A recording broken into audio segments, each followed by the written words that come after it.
If you are one of the many students who celebrates Diwali, Kitchen West is the place to be today.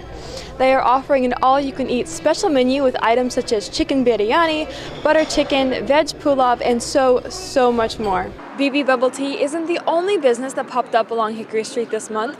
All Subs opening a new location just around the corner. Let's go check it out.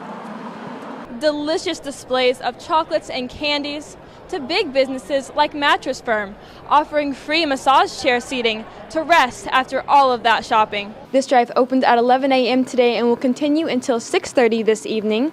Now everything looked and smelled so delicious I couldn't resist getting my own plate. I'm going to go dig in and hope to see you join me, but that's all for here. Back to you at the desk.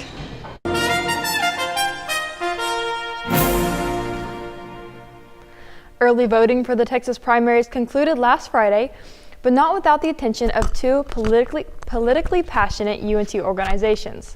I attended their nonpartisan party, and although the weather was cold, the faces were warm and welcoming. Here's how it went. A party at the polls.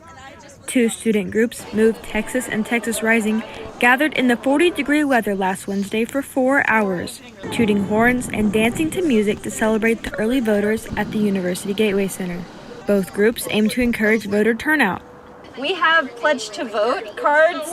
It tells you what your registration status is, what you'll be voting, when, and then where your polling place is. And then we also have the option to text you for election reminders. According to a website from the Texas Secretary of State, the 2020 presidential primaries voter turnout was less than 10% of age-eligible voters. Move President Madeline Carlos hopes the parties will start a change. Part of creating a sense of community is creating traditions, and creating traditions, you have to celebrate those things. Nothing's perfect. You're not ever going to find a candidate or political party that is going to reflect every single opinion and stance that you have, but that's not the purpose of voting. The election will happen whether or not you choose to vote, and so you either get to make your voice heard and hopefully have some sort of effect, or the decision will be made for you. The Department of Justice estimates that men and boys make up nearly a third of sex trafficking victims in the U.S. But when it comes to finding a place to heal, the numbers are much smaller. Police Captain Ed Barrett sees this every day. There's both men and women being trafficked, but women get, the female side gets a lot more attention.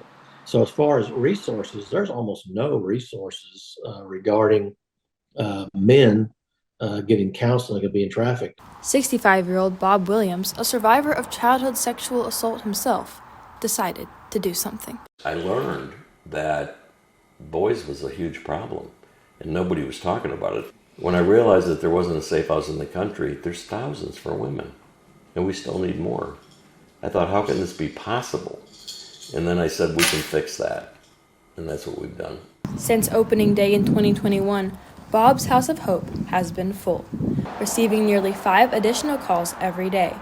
The 4-year program serves men ages 18 to 24, providing them with food, shelter, education, and psychiatric and medical care. They're going to be frustrated. They've been taught the wrong things. But then you see how excited they get when they get an A on their test, or they have these accomplishments. And that is, we know that the program's working. By September, Williams hopes to open a second location, adding 50 beds and accepting boys as young as 12. Police warn that most victims aren't kidnapped but groomed, making victims hesitant to leave and traffickers harder to find.